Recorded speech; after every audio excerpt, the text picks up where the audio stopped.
갈라디아서 1장. 사람들이 시켜서 사도가 된 것도 아니요 사람이 맡겨서 사도가 된 것도 아니요 예수 그리스도께서 그리고 그분을 죽은 사람들 가운데서 살리신 하나님 아버지께서 임명하심으로써 사도가 된 나 바울이 나와 함께 있는 모든 믿음의 식구와 더불어 갈라디아에 있는 여러 교회에 이 편지를 씁니다. 우리 아버지 하나님과 주 예수 그리스도께서 내려주시는 은혜와 평화가 여러분에게 있기를 빕니다. 예수 그리스도께서는 하나님 우리 아버지의 뜻을 따라 우리를 이 악한 세대에서 건져주시려고 우리의 죄를 대속하기 위하여 자기 몸을 바치셨습니다. 하나님께 영광이 영원무궁하도록 있기를 빕니다. 아멘. 여러분은 그리스도인의 은혜 안으로 불러주신 분에게서 여러분이 그렇게도 빨리 떠나 다른 복음으로 넘어가는 데는 나는 놀라지 않을 수 없습니다. 실제로 다른 복음이 있는 것은 아닙니다. 다만 몇몇 사람이 여러분을 교란시켜서 그리스도의 복음을 왜곡시키려고 하는 것뿐입니다. 그러나 우리들이나 또는 하늘에서 온 천사일지라도 우리가 여러분에게 전한 것과 다른 복음을 여러분에게 전한다면 마땅히 저주를 받아야 합니다. 우리가 전에도 말하였지만 이제 다시 말합니다. 여러분이 이미 받은 것과 다른 복음을 여러분에게 전하는 사람이 있다면 그가 누구이든지 저주를 받아야 마땅합니다. 내가 지금 사람들의 마음을 기쁘게 하려 하고 있습니까? 아니면 하나님의 마음을 기쁘게 해드리려 하고 있습니까? 아니면 사람의 환심을 사려고 하고 있습니까? 내가 아직도 사람의 환심을 사려고 하고 있다면 나는 그리스도의 종이 아닙니다. 형제 자매 여러분, 내가 여러분에게 밝혀드립니다. 내가 전한 복음은 사람에게서 비롯된 것이 아닙니다. 그 복음은 내가 사람에게서 받은 것도 아니요 배운 것도 아니요 예수 그리스도의 나타나심으로 받은 것입니다. 내가 전에 유대교에 있을 적에 한 행위가 어떠하였는가를 여러분이 이미 들은 줄 압니다. 나는 하나님의 교회를 몹시 박해하였고 또 아주 없애버리려고 하였습니다. 나는 내 동족 가운데서 나와 나이가 같은 또래의 많은 사람보다 유대교 신앙에 앞서 있었으며 내 조상들의 전통을 지키는 일에도 훨씬 더 열성이었습니다. 그러나 나를 모태로부터 따로 세우시고 은혜로 불러주신 하나님께서 그 아들을 이방 사람에게 전하게 하시려고 그를 나에게 기꺼이 나타내 보이셨습니다. 그때 나는 사람들과 의논하지 않았고 또 나보다 먼저 사도가 된 사람들을 만나려고 예루살렘으로 올라가지도 않았습니다. 나는 곧바로 아라비아로 갔다가 다마스쿠스로 되돌아갔습니다. 3년 뒤에 나는 게바를 만나려고 예루살렘으로 올라갔습니다. 나는 그와 함께 보름 동안을 지냈습니다. 그러나 나는 주님의 동생 야고보 밖에는 사도들 가운데 아무도 만나지 않았습니다. 내가 여러분에게 쓰는 이 말은 하나님 앞에 맹세코 거짓말이 아닙니다. 그 뒤에 나는 시리아와 길리기아 지방으로 갔습니다. 그래서 나는 유대 지방에 있는 그리스도의 교회들에게는 얼굴이 알려져 있지 않았습니다. 그들은 다만 전에 우리를 박해하던 그 사람이 지금은 그가 전에 없애버리려고 하던 그 믿음을 전한다 하는 소문을 들을 따름이었습니다. 그래서 그들은 나를 두고 하나님께 줄곧 영광을 돌렸습니다. 갈라디아서 2장. 그 다음에 14년이 지나서 나는 바나바와 함께 디도를 데리고 다시 예루살렘으로 올라갔습니다. 내가 거기에 올라간 것은 계시를 따른 것이었습니다. 나는 이방 사람들에게 전하는 복음을 그들에게 설명하고 유명한 사람들에게는 따로 설명하였습니다. 그것은 내가 달리고 있는 일이나 지금까지 달린 일이 헛되지 않게 하려고 한 것입니다. 나와 함께 있는 디도는 그리스 사람이지만 할례를 강요받지 않았습니다. 몰래 들어온 거짓 신도들 때문에 할례를 강요받는 일이 있었던 것입니다. 그들은 우리를 노예로 만들고자 하여 그리스도 예수 안에서 누리는 우리의 자유를 엿보려고 몰래 끼어든 자들입니다. 우리는 그들에게 잠시도 굴복하지 않았습니다. 그것은 복음의 진리가 언제나 여러분과 함께 있게 하려고 한 것입니다. 그 유명하다는 사람들로부터 나는 아무런 제한도 받지 않았습니다. 그들이 어떤 사람들이든지 나에겐 아무 상관이 없습니다. 하나님께서는 사람을 겉모양으로 판단하지 않으십니다. 그 유명한 사람들은 나에게 아무런 제한을 하지 않았습니다. 도리어 그들은 베드로가 할례 받은 사람에게 복음을 전하는 일을 맡은 것과 같이 내가 할례 받지 않은 사람에게 복음을 전하는 일을 맡은 것을 알게 되었습니다. 그들은 베드로에게는 할례 받은 사람에게 복음을 전하게 하시려고 사도직을 주신 분이 나에게는 할례 받지 않은 사람에게 복음을 전하게 하시려고 사도직을 주셨다는 사실을 깨달았습니다. 그래서 기둥으로 인정받는 야고보와 게바와 요한은 하나님이 나에게 주신 은혜를 인정하고 나와 바나바에게 오른손을 내밀어서 친교의 악수를 하였습니다. 그렇게 하여 우리는 이방 사람에게로 가고 그들은 할례 받은 사람에게로 가기로 하였습니다. 다만 그들이 우리에게 바란 것은 가난한 사람을 기억해 달라고 한 것인데 그것은 바로 내가 마음을 다하여 해 오던 일이었습니다. 그런데 게바가 안디옥에 왔을 때에 잘못한 일이 있어서 나는 얼굴을 마주보고 그를 나무랐습니다. 그것은 게바가 야고보에게서 몇몇 사람이 오기 전에는 이방 사람들과 함께 음식을 먹다가 그들이 오니 할례 받은 사람들을 두려워하여 그 자리를 떠나 물러난 일입니다. 나머지 유대 사람들도 그와 함께 위선을 하였고 마침내는 바나바까지도 그들의 위선에 끌려갔습니다. 나는 그들이 복음의 진리를 따라 똑바로 걷지 않는 것을 보고 모든 사람 앞에서 게바에게 이렇게 말하였습니다. 당신은 유대 사람인데도 유대 사람처럼 살지 않고 이방 사람처럼 살면서 어찌하여 이방 사람들어 유대 사람이 되라고 강요합니까? 우리는 본디 유대 사람이요 이방인 출신의 죄인이 아닙니다.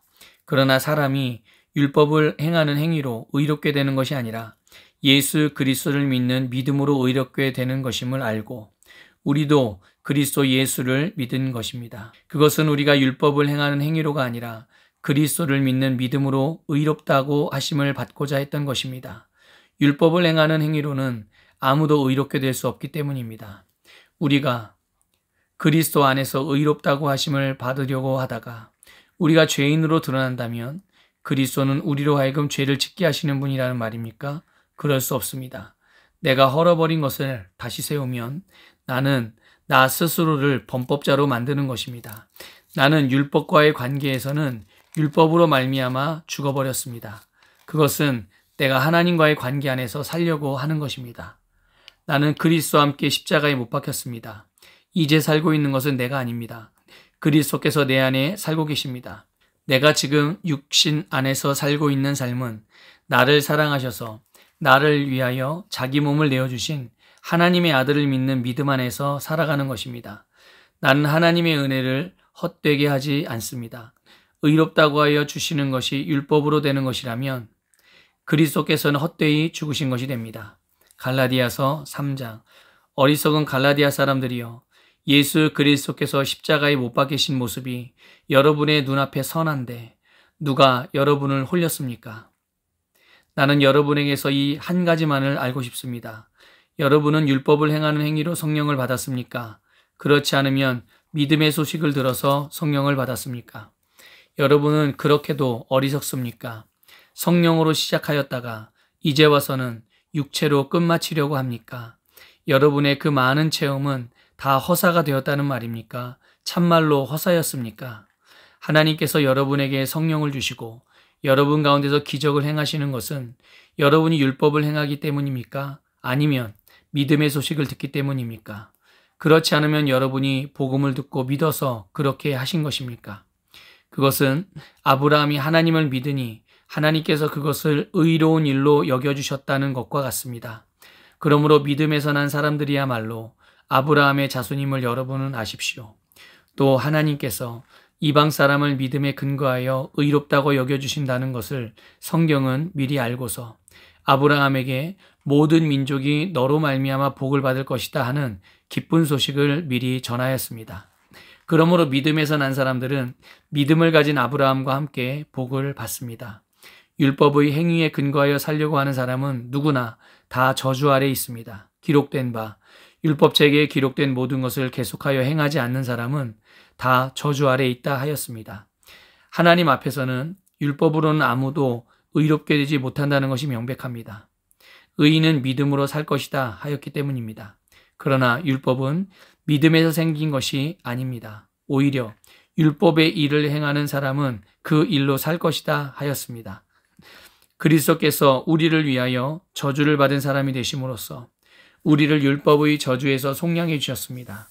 기록된 바 나무에 달린 자는 모두 저주를 받은 자이다 하였기 때문입니다. 그것은 아브라함에게 내리신 복을 그리스도 예수 안에서 이방 사람에게 미치게 하시고 우리로 하여금 믿음으로 말미암아 약속하신 성령을 받게 하시려는 것입니다. 형제자매 여러분, 나는 사람의 관례를 예로 들어서 말하겠습니다. 어떤 사람이 적법하게 유언을 작성해 놓으면 아무도 그것을 무효로 하거나 거기에다가 어떤 것을 덧붙일 수 없습니다. 그런데 하나님께서 아브라함과 그 후손에게 약속을 말씀하실 때 마치 여러 사람을 가리키는 것처럼 후손들에게라고 말씀하시지 않고 단 한 사람을 가리키는 뜻으로 너의 후손에게라고 말씀하셨습니다. 그 한 사람은 곧 그리스도이십니다. 내가 말하려는 것은 이것입니다. 하나님께서 이미 맺으신 언약을 430년 뒤에 생긴 율법이 이를 무효로 하여 그 약속을 폐하지 못합니다. 그 유업이 율법에서 난 것이면 그것은 절대로 약속에서 난 것이 아닙니다. 그러나 하나님께서는 약속을 통하여 아브라함에게 유업을 거저주셨습니다. 그러면 율법의 용도는 무엇입니까? 율법은 약속을 받으신 그 후손이 오실 때까지 범죄들 때문에 덧붙여 주신 것입니다. 그것은 천사들을 통하여 한 중개자의 손으로 제정되었습니다. 그런데 그 중개자는 한쪽에만 속한 것이 아닙니다. 그러나 하나님은 한 분이십니다. 그렇다면 율법은 하나님의 약속과는 반대되는 것입니까? 그렇지 않습니다. 그 중개자가 준 율법이 생명을 줄 수 있는 것이었다면 의롭게 됨은 분명히 율법에서 생겼을 것입니다. 그러나 성경은 모든 것이 죄 아래에 갇혔다고 말합니다. 그것은 약속하신 것을 예수 그리스도를 믿는 믿음에 근거하여 믿는 사람들에게 주시려고 한 것입니다. 믿음이 오기 전에는 우리는 율법의 감시를 받으면서 장차 올 믿음이 나타날 때까지 갇혀 있었습니다. 그래서 율법은 그리스도께서 오실 때까지 우리에게 개인교사 역할을 하였습니다. 그것은 우리로 하여금 믿음으로 의롭다고 하심을 받게 하시려고 한 것입니다. 그런데 그 믿음이 이미 왔으므로 우리가 이제는 개인교사 아래에 있지 않습니다. 여러분은 모두 그 믿음으로 말미암아 그리스도 예수 안에서 하나님의 자녀들입니다. 여러분은 모두 세례를 받아 그리스도와 하나가 되고 그리스도를 옷으로 입은 사람들이기 때문입니다. 유대 사람도 그리스 사람도 없으며 종도 자유인도 없으며 남자와 여자가 없습니다. 여러분 모두가 그리스도 예수 안에서 하나이기 때문입니다. 여러분이 그리스도께 속한 사람이면 여러분은 아브라함의 후손이요 약속을 따라 정해진 상속자들입니다. 갈라디아서 4장. 내가 또 말합니다. 유업을 이을 사람은 모든 것의 주인이지만 어릴 때에는 종과 다름이 없고 아버지가 정해놓은 그때까지는 보호자와 관리인의 지배 아래에 있습니다. 이와 같이 우리도 어릴 때에는 세상의 유치한 교훈 아래에서 종노릇을 하였습니다. 그러나 기한이 찼을 때 하나님께서는 자기 아들을 보내셔서 여자에게서 나게 하시고 또한 율법 아래에 놓이게 하셨습니다. 그것은 율법 아래에 있는 사람들을 속량하시고 우리로 하여금 자녀의 자격을 얻게 하시려는 것이었습니다. 그런데 여러분은 자녀이므로 하나님께서 그 아들의 영을 우리의 마음에 보내주셔서 우리가 하나님을 아빠 아버지라고 부를 수 있게 하셨습니다. 그러므로 여러분 각 사람은 이제 종이 아니라 자녀입니다. 자녀이면 하나님께서 세워주신 상속자이기도 합니다. 그런데 전에는 여러분이 하나님을 알지 못해서 본디 하나님이 아닌 것들에게 종노릇을 하였지만 지금은 여러분이 하나님을 알 뿐 아니라 하나님께서 여러분을 알아주셨습니다. 그런데 어찌하여 그 무력하고 천하고 유치한 교훈으로 되돌아가서 또다시 그것들에게 종노릇하려고 합니까? 여러분이 날과 달과 계절과 해를 지키고 있으니 내가 여러분을 위하여 수고한 것이 헛될까 염려됩니다. 형제자매 여러분, 내가 여러분과 같이 되었으니 여러분도 나와 같이 되기를 바랍니다. 여러분이 내게 해를 입힌 일은 없습니다. 그리고 여러분이 아시는 바와 같이 내가 여러분에게 처음으로 복음을 전하게 된 것은 내 육체가 병든 것이 그 계기가 되었습니다. 그리고 내 몸에는 여러분에게 시험이 될 만한 것이 있는데도 여러분은 나를 멸시하지도 않고 외면하지도 않았습니다. 여러분은 나를 하나님의 천사와 같이 그리스도와 예수와 같이 영접해 주었습니다. 그런데 여러분의 그 감격이 지금 어디에 있습니까? 나는 여러분에게 증언합니다. 여러분 할 수만 있다면 여러분의 눈이라도 빼어서 내게 주었을 것입니다.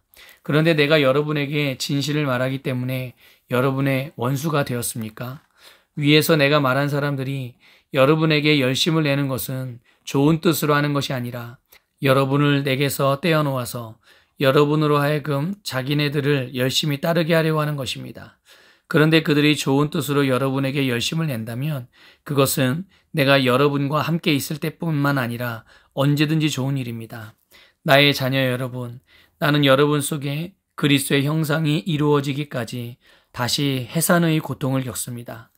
이제라도 내가 여러분을 만나 어조를 부드럽게 바꾸어서 말할 수 있으면 좋겠습니다. 나는 여러분의 일을 어떻게 하면 좋을지 당황하고 있습니다. 율법 아래에 있기를 바라는 사람들이여, 나에게 말해 보십시오. 여러분은 율법이 말하는 것을 듣지 못합니까? 아브라함에게 두 아들이 있었는데 한 사람은 여종에게서 태어나고 한 사람은 종이 아닌 본처에게서 태어났다고 기록되어 있습니다. 여종에게서 난 아들은 육신을 따라 태어나고 본처에게서 난 아들은 약속을 따라 태어났습니다. 이것은 비유로 표현한 것입니다. 그 두 여자는 두 가지 언약을 가리킵니다. 한 사람은 시내산에서 나서 종이 될 사람을 낳은 하갈입니다. 하갈이라 하는 것은 아라비아에 있는 시내산을 뜻하는데 지금의 예루살렘에 해당합니다. 지금의 예루살렘은 그 주민과 함께 종노릇을 하고 있습니다. 그러나 하늘에 있는 예루살렘은 종이 아닌 여자이며 우리의 어머니입니다. 성경에 기록하기를 아이를 낳지 못하는 여자여 즐거워하여라. 해산의 고통을 모르는 여자여 소리를 높여서 외쳐라. 홀로 사는 여자의 자녀가 남편을 둔 여자의 자녀보다 더 많을 것이다 하였습니다. 형제자매 여러분, 여러분은 이삭과 같이 약속의 자녀들입니다. 그러나 그때 육신을 따라 난 사람이 성령을 따라 난 사람을 박해한 것과 같이 지금도 그러합니다. 그런데 성경은 무엇이라고 말합니까? 여종과 그 아들을 내쫓아라. 여종의 아들은 절대로 종이 아닌 본처의 아들과 함께 유업을 받지 못할 것이다 하였습니다. 그러므로 형제자매 여러분, 우리는 여종의 자녀가 아니라 자유를 가진 여자의 자녀입니다. 갈라디아서 5장. 그리스도께서 우리를 해방시켜 주셔서 자유를 누리게 하셨습니다. 그러므로 굳게 서서 다시는 종살이의 멍에를 매지 마십시오. 나 바울이 여러분에게 말합니다. 여러분이 할례를 받으면 그리스도는 여러분에게 아무런 유익이 없습니다. 내가 할례를 받는 모든 사람에게 다시 증언합니다. 그런 사람은 율법 전체를 이행해야 할 의무를 지닙니다. 율법으로 의롭게 되려고 하는 사람은 그리스도에게서 끊어지고 은혜에서 떨어져 나간 사람입니다. 그러나 우리는 성령을 힘입어서 믿음으로 의롭다고 하심을 받을 소망을 간절히 기다리고 있습니다. 그리스도 예수 안에서는 할례를 받거나 안 받는 것이 문제가 되는 것이 아닙니다. 가장 중요한 것은 믿음이 사랑을 통하여 일하는 것입니다. 여러분은 지금까지 잘 달려왔습니다. 그런데 누가 여러분을 가로막아서 진리를 따르지 못하게 하였습니까? 그런 꾀은 여러분을 부르신 분에게서 나온 것이 아닙니다. 적은 누룩이 반죽 전체를 부풀게 합니다. 나는 여러분이 다른 생각을 조금도 품지 않으리라는 것을 주님 안에서 확신합니다. 그러나 여러분을 교란시키는 사람은 누구든지 심판을 받을 것입니다. 형제자매 여러분, 내가 아직도 할례를 전한다면 어찌하여 아직도 박해를 받겠습니까? 그렇다면 십자가의 거리낌은 없어졌을 것입니다. 할례를 가지고 여러분을 선동하는 사람들은 차라리 자기의 그 지체를 잘라버리는 것이 좋겠습니다. 형제자매 여러분, 하나님께서는 여러분을 부르셔서 자유를 누리게 하셨습니다. 그러나 여러분은 그 자유를 육체의 욕망을 만족시키는 구실로 삼지 말고 사랑으로 서로 섬기십시오.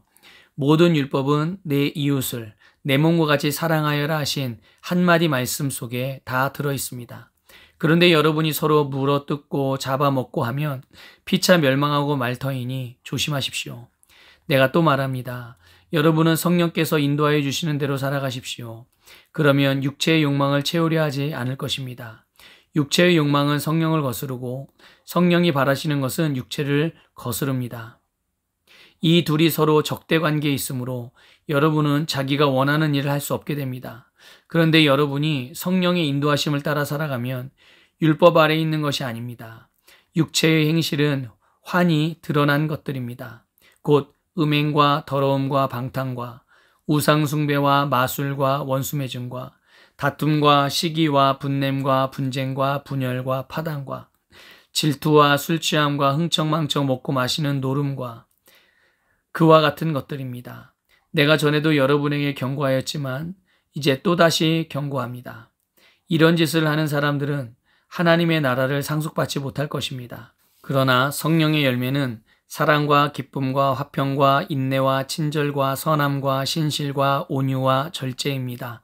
이런 것들을 막을 법이 없습니다. 그리스도 예수께 속한 사람은 정욕과 욕망과 함께 자기의 육체를 십자가에 못 박았습니다. 우리가 성령으로 삶을 얻었으니 우리는 성령이 인도해 주심을 따라 살아갑시다. 우리는 잘난 체하거나 서로 노엽게 하거나 질투하거나 하지 않도록 합시다. 갈라디아서 6장. 형제자매 여러분, 어떤 사람이 어떤 죄에 빠진 일이 드러나면 성령의 인도하심을 따라 사는 사람인 여러분은 온유한 마음으로 그런 사람을 바로잡아주고 자기 스스로를 살펴서 유혹에 빠지지 않도록 조심하십시오. 여러분은 서로 남의 짐을 져주십시오. 그렇게 하면 여러분이 그리스도의 법을 성취하실 것입니다. 어떤 사람이 아무것도 아니면서 무엇이 된 것처럼 생각하면 그는 자기를 속이는 것입니다. 각 사람은 자기 일을 살펴보십시오. 그러면 자기에게는 자랑거리가 있더라도 남에게까지 자랑할 것은 없을 것입니다. 사람은 각각 자기 몫의 짐을 져야 합니다. 말씀을 배우는 사람은 가르치는 사람과 모든 좋은 것을 함께 나누어야 합니다. 자기를 속이지 마십시오. 하나님은 조롱을 받으실 분이 아니십니다. 사람은 무엇을 심든지 심은 대로 거둘 것입니다. 자기 육체에다 심은 사람은 육체에서 썩을 것을 거두고 성령에다 심는 사람은 성령에게서 영생을 거둘 것입니다. 선한 일을 하다가 낙심하지 맙시다. 지쳐서 넘어지지 아니하면 때가 이를 때에 거두게 될 것입니다. 그러므로 기회가 있는 동안에 모든 사람에게 선한 일을 합시다. 특히 믿음의 식구들에게는 더욱 그렇게 합시다. 보십시오. 내가 여러분에게 직접 이렇게 큰 글자로 적습니다. 육체의 겉모양을 꾸미기를 좋아하는 사람은 여러분에게 할례를 받으라고 강요합니다. 그것은 그들이 그리스도의 십자가 때문에 받는 박해를 면하고자 하는 것입니다. 할례를 받는 사람들 스스로도 율법을 지키지 않으면서 여러분에게 할례를 받게 하려는 것은 여러분의 육체를 이용하여 자랑하려는 것입니다. 그런데 내게는 우리 주 예수 그리스도의 십자가 밖에는 자랑할 것이 아무것도 없습니다. 그리스도로 말미암아 내 쪽에서 보면 세상이 죽었고 세상 쪽에서 보면 내가 죽었습니다. 할례를 받거나 안 받는 것이 중요한 것이 아니라 새롭게 창조되는 것이 중요합니다. 이 표준을 따라 사는 사람들에게와 하나님의 백성 이스라엘에게 평화와 자비가 있기를 빕니다. 이제부터는 아무도 나를 괴롭히지 마십시오. 나는 내 몸에 예수의 상처 자국을 지고 다닙니다. 형제자매 여러분, 우리 주 예수 그리스도의 은혜가 여러분의 심령에 있기를 빕니다. 아멘.